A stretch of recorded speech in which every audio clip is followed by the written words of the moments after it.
반갑습니다. 옐로우캡의 김동균 대표입니다. 이번 시간에는 저의 무모한 도전에 대해서 잠깐 말씀을 드리도록 하겠습니다. 어떤 무모한 도전이었냐면 제가 옐로우캡 하남 지점으로 가맹을 했다고 말씀을 드렸잖아요. 그리고 난 다음에 1년이 지났습니다. 저한테는 새로운 또 기회 아닌 기회가 제 눈에는 기회로 보이더라고요. 근데 다른 사람들은 많이 말렸었죠. 그거는 미친 짓이다. 있을 수가 없는 일이다. 일어날 수 없다. 제 집사람조차도 말렸습니다. 그게 무엇이냐면 하남지점으로 가맹을 하고 1년 후에 제가 본사를 인수하겠다고 선언을 했습니다. 이때까지 그런 적이 없었거든요. 지점장으로 있던 사람이 본사를 인수했었던 적이 없었는데 그 당시에 상황이 어땠었냐면 대부분 옐로우캡이라고 하면 택배 쪽에 대한 부분을 더 많이 생각을 하고 계실 거예요. 이제 저희 쪽은 이사사업부입니다. 택배사업부가 먼저 1997년도에 런칭이 됐고요.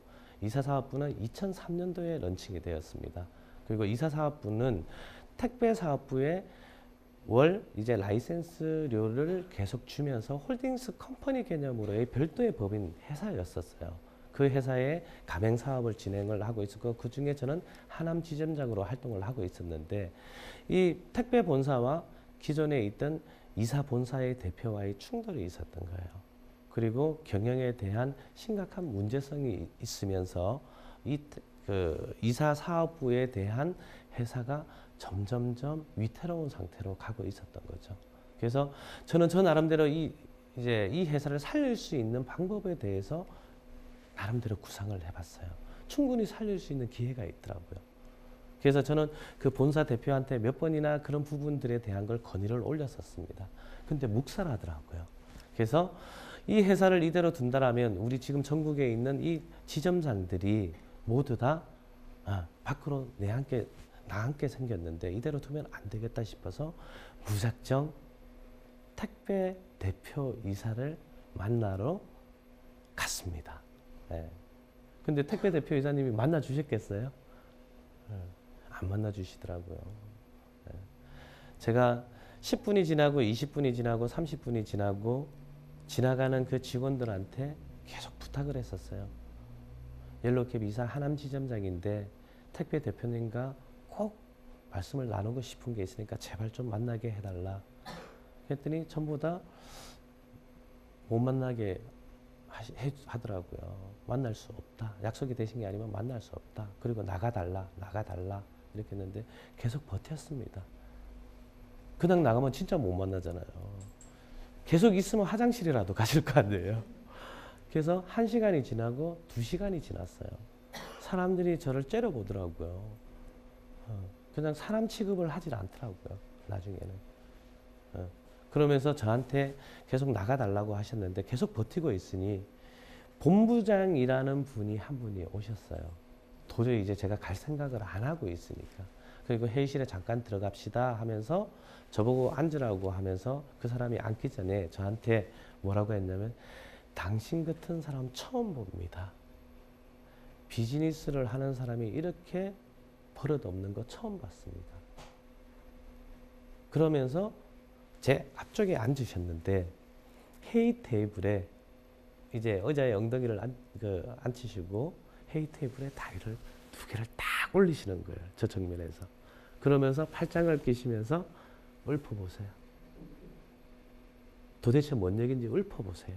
대표님한테 할 얘기가 무엇인지. 그래서 저는 준비해간 대로 얘기를 계속 했어요. 이러한 문제점이 있고 이런 문제점이 있는데 이러한 문제점은 이런 식으로 충분히 이겨낼 수 있습니다. 그래서 이 옐로우캡이라는 브랜드를 상승을 시킬 수가 있습니다라고 계속 그걸 준비해간 내용을 전달을 했죠. 10분이 지났습니다. 제가 얘기를 한 게 10분이 지났는데 회의 테이블에 올라가 있던 다리가 내려와요. 15분이 지났어요. 경청을 하기 시작하더라고요. 집중을 하기 시작하더라고요. 20분이 됐습니다. 잠깐만요. 그러더니 제 손을 잡더라고요. 대표님이 들어야 될 것 같다고 하면서 저를 대표 이사실로 끌고 들어가더라고요. 그리고 난 다음에 그 대표한테 또한 똑같이 그 본부장한테 얘기했던 부분을 얘기를 했어요. 근데 많이 고민을 하시더라고요. 제가 나이가 너무 어렸으니까. 그 당시 나이가 33살이었습니다. 예, 33살. 또 33살이었으니까 할 수 있었던 행동이었겠죠. 예, 33살이었는데 자기도 결정권이 없다.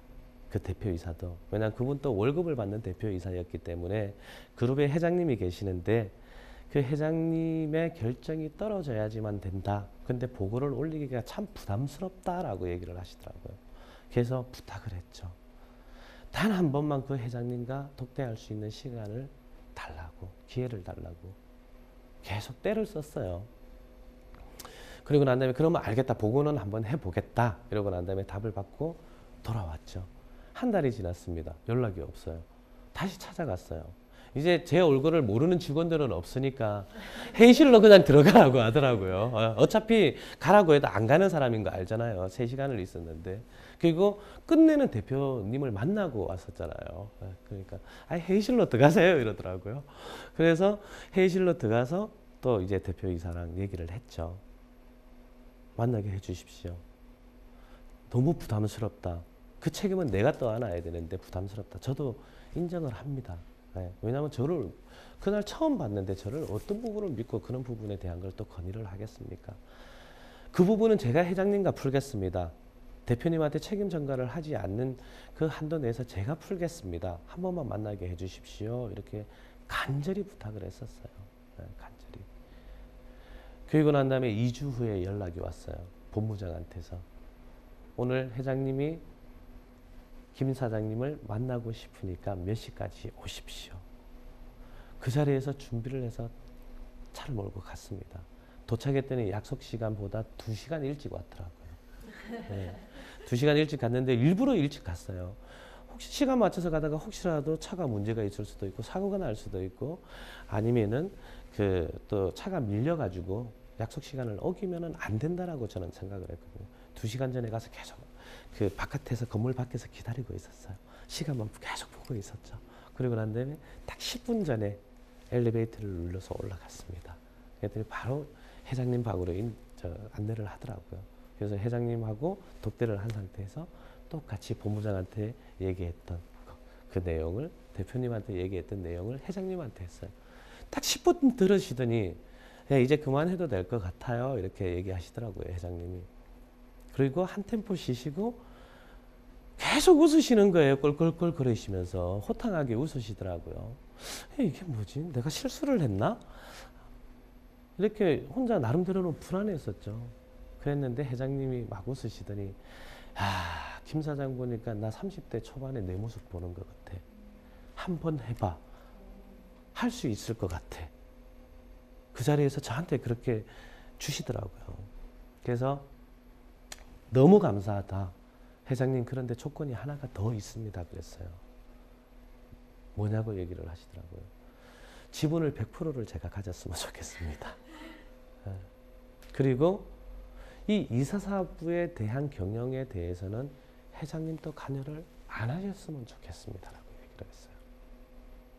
회장님이 그 자리에서 바로 그렇게 합시다. 관여하고 싶지도 않습니다. 그러면서 저한테 한 말씀을 하시더라고요. 김 사장이 얘기한 것처럼 그 누구의 말도 듣지 말고 지금 많은 준비를 하고 그 상황에 대한 분석도 많이 하고 대비책에 대한 부분들도 많이 준비해 왔는데 본인이 하고 싶은 대로 한번 해봐라. 망해도 좋다 이렇게 말씀을 하시더라고요. 만약에 본인이 하고 싶은 대로 해서 망했다라면 본인 스스로한테 얻는 거라도 있을 거다. 그러나 다른 사람이 시키는 대로 했다가 망하면 본인한테서 잘못을 찾는 것이 아니라 다른 사람을 원망할 거 아니냐. 그래서 그런 걸 다 떠나서 본인이 하고 싶은 대로 한번 경영을 해보라고 하시면서 오늘 바로 계약서 도장을 찍고 가라고 하시더라고요. 도장을 찍고 내려왔어요, 차로. 내려오자마자 차에 딱 문을 열었는데 눈물이 막 나는 거예요. 그게 한편으로는 기쁨의 눈물이었어요. 한편으로는 서러움의 눈물이었거든요. 또 한편으로는 그 3개월 동안 아무도 제 편이 되어주질 않았었잖아요. 뭐 집사람 보면 서운하겠지만 집사람도 제 편이 아니었었거든요. 그때 정신 차리라고 오빠 이거는 아닌 것 같아 이랬었거든요. 제 편이 단 한 명도 없어서 너무 외로웠었어요. 그 외로움 중에서도 얼마나 불안했겠어요. 일이 잘못된다라면. 네.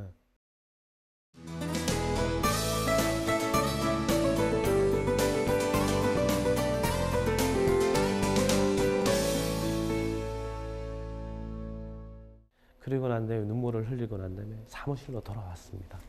그래서 제가 처음 한 게 컬러링을 바꿨어요. 핸드폰 컬러링을. 뭘로 바꿨을 것 같아요? 지금부터 9년 전입니다. 송대관 씨가 리메이크한 버전이 나왔어요. 쨍하고 해뜰날. 네, 쨍하고 해뜰날을 그때 제가 컬러링을 바로 바꿨어요. 계약서 도장을 찍으면 진짜 쨍하고 해뜰날만 있는지 알았거든요. 네, 산지에 있는 난간들. 아니더라고요. 이제 시작이더라고요. 계약서 쓰고 난 다음에 풀어야 될 일들이 너무 많이 있더라고요. 우선 지점장님들이 저를 대표로 인정을 못 하겠답니다. 모든 지점장님들이. 그 이유가 바로 나이가 어리다라는 거. 지점장님 말씀이 그거예요. 아니 내 아들보다도 어린 애를 내가 어떻게 대표이사로 모셔? 두 번째는 현장 경험이 부족하다라는 거예요. 그분들이 하시는 말씀이 있었거든요. 저한테 이사 업종에 들어온 지 얼마나 돼서? 예, 1년 6개월 됐습니다. 나 지금 15년 차야. 우리 현장에서 일하는 팀장이 20년 차야. 근데 1년 6개월 경영을 해본 사람을 믿고 우리가 따라가야 되냐는 거예요. 그분들 얘기도 맞죠. 33살이었는데 업계 들어온 지 1년 6개월 됐는데 어떻게 믿고 따라가겠습니까? 그래서 저는 그 부분에 대한 문제 해결을 위해서 또 한 걸음 또 나가기 시작했어요. 또 도전을 하기 시작했어요. 그게 뭐냐면 한 분 한 분을 찾아다니면서 지속적으로 설득을 했어요. 이렇게 운영을 해나가겠다. 더 많은 수익이 날 수 있도록 해드리겠다. 6개월만 저를 한번 믿고 속았다 생각을 하고 한번 믿어주시면 안 되겠냐. 단지 나이가 어리다는 이유로 사업을 못한다는 것은 그거는 억지 주장인 것 같다. 6개월만 저한테 한 번만 쏘가봐 주십시오라고 했어요. 그리고 사람들이 얘기하는 것처럼 다른 회사 대표는 나이가 많습니다. 경영학을 공부한 사람들도 많아요. 저는 고등학교 이제 1학년 때 중퇴를 했어요. 학력도 안 좋아요. 배운 것도 없습니다. 단 그 사람들이 가지고 있지 않는 것을 가지고 있었거든요. 그게 뭐냐면 경영학은 하셨지만 현장 경험이 없잖아요. 저처럼 현장에서 이삿짐을 날라본 적이 없잖아요. 저는 일용직 근로자부터 시작을 했거든요. 그리고 지점장을 했어요. 지점장을 해본 사람이 단 한 명도 없어요. 이사업체의 그 대표들 중에. 지점장의 마음을 알겠습니까? 지점장의 입장을 알겠어요? 알 수가 없잖아요. 그리고 저는 또 본사 대표라는 또 타이틀을 해서 본사의 입장을 또 알게 됐어요. 현장직 근로자의 마음을 알게 됐고 지점장의 마음을 알게 됐고 또 본사의 입장을 알게 되다 보니 서로에 대한 조율점을 찾기가 훨씬 편하더라고요. 근데 지점들이 가장 요구하는 것들이 있었어요. 저도 지점장 때 요구했던 것이 뭐 본사의 각질이라고 하거나 아니면 잘 되는 프랜차이즈들 같은 경우에 섹터에 대한 보장을 전혀 해주질 않았어요. 지역 섹터에 대한 부분. 저는 구역 정리를 정확하게 했습니다. 서울 25개 구입니다. 25개 지점 각 구에 하나씩만 가맹점을 받겠습니다. 물량이 아무리 넘친다 할지라도 더 이상 받지 않겠습니다. 선언을 했습니다.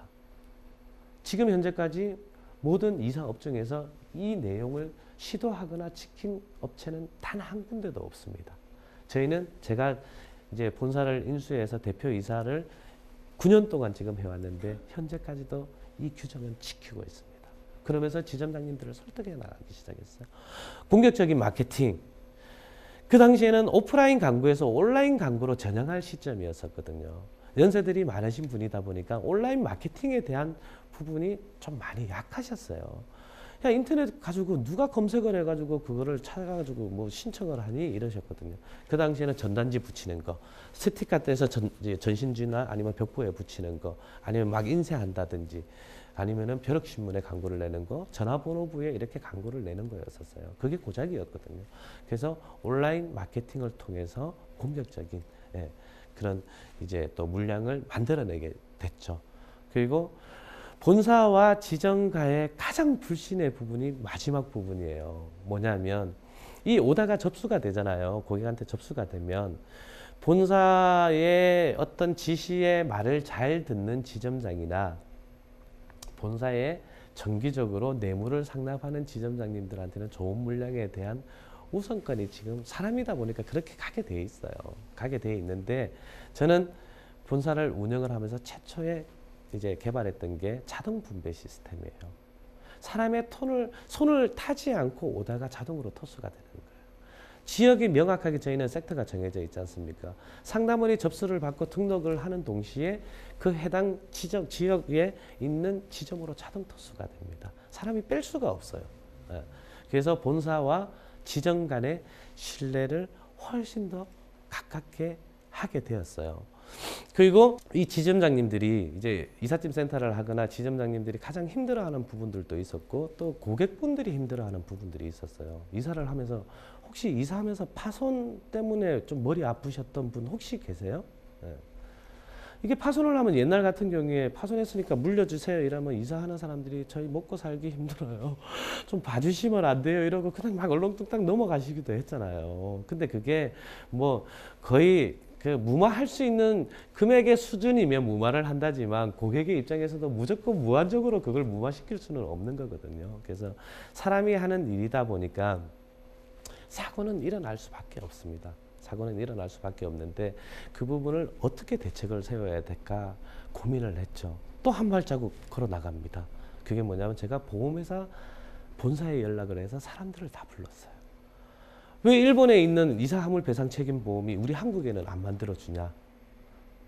이사화물 배상 책임 보험을 만들어 달라.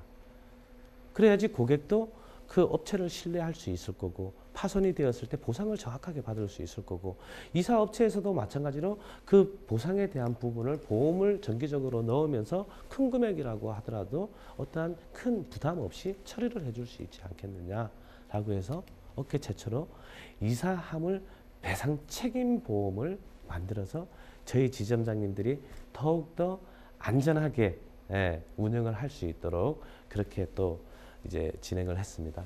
그리고 또 지점장님들이 힘들어하는 거 현장 근로자 그 서비스 교육하는 게 힘들죠. 왜냐하면 이분들 같은 경우에 이때까지 나름대로는 이제 그분들이 그냥 그 막노동꾼이다 아니면은 뭐 육체적인 노동자라고 생각하셨던 분이고 CS 교육이 뭐야? 서비스 고객한테 왜 잘해야 돼? 집만 잘 옮겨주면 되지.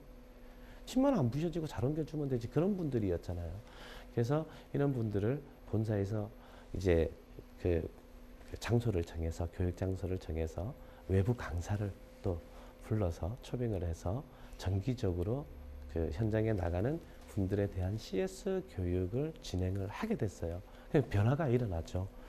그 현장에 나가는 분들이 교육을 받다 보니까 자기도 들은 게 있으니까 적용을 해보거든요. 현장에서. 적용을 해보니까 옛날에는 안전하게 짐은 옮겨다 줬는데 그냥 돈 받고 끝이었어요. 근데 CS 교육에서 배운 걸 하나씩 접목을 시켜보니까 고객이 너무 즐거워하더라는 거예요. 그리고 고객이 커피 하나라도 더 챙겨주려고 한다는 거예요. 그리고 난 다음에 마지막에 끝나고 난 다음에 덕분에 저희가 너무 즐겁고 편하게 이사를 잘했습니다. 라는 그런 따뜻한 이제 말을 듣게 되는 거죠. 본인 스스로도 이제 대우를 받게 된다라는 그런 느낌이 있는 거죠. 그래서 본사의 정기적인 그러한 현장 근로자들에 대한 부분에 대한 서비스 교육을 진행을 하게 됐고요. 한 발자국 더 나가서 우리 지점장님들이 항상 우리 막노동꾼이에요. 육체적인 노동자들이에요.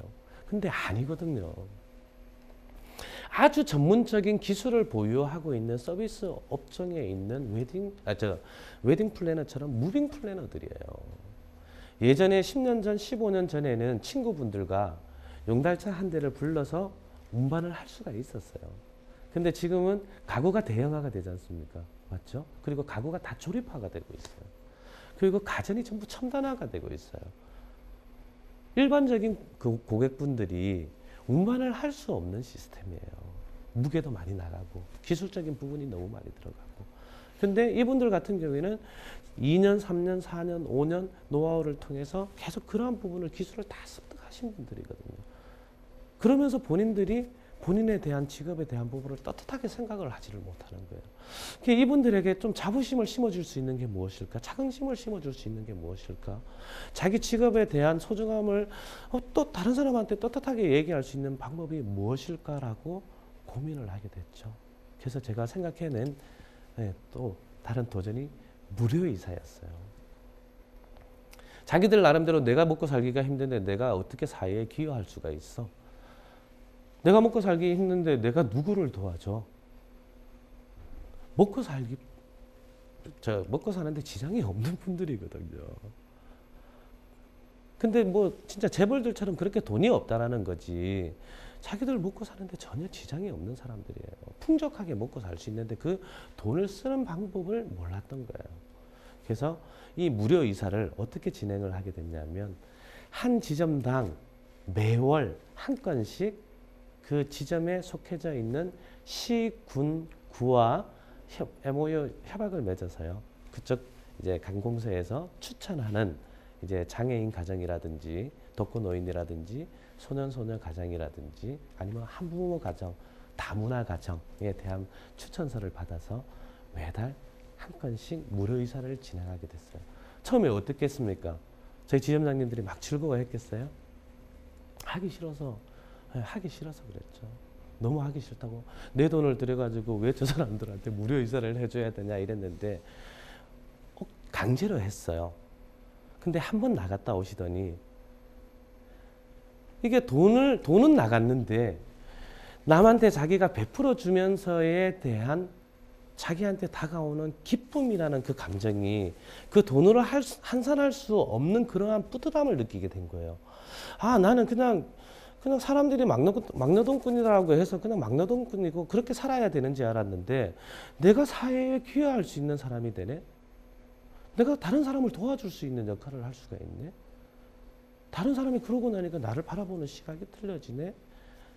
그러면서 모든 전국에 있는 지점들이 무료 이사에 동참하게 됐어요. 심지어는 일이 없는 날이 간혹 가다가 한번 있을 수가 있잖아요. 그럼 저희 지점장님들 전화 와요. 일이 없으면 무료 이사라도 주세요. 그거라도 나가고 싶습니다. 하면서 이렇게 많이 바뀌게 됐어요. 근데 저는 작심하고 도전했던 건 아니에요. 그냥 그 방향이 있다라면 한 발짝 한 발짝 제가 그냥 앞으로 내딛었던 것이었거든요. 지점 이탈률이 보통 일반 프랜차이즈들이 40에서 50%예요, 연간.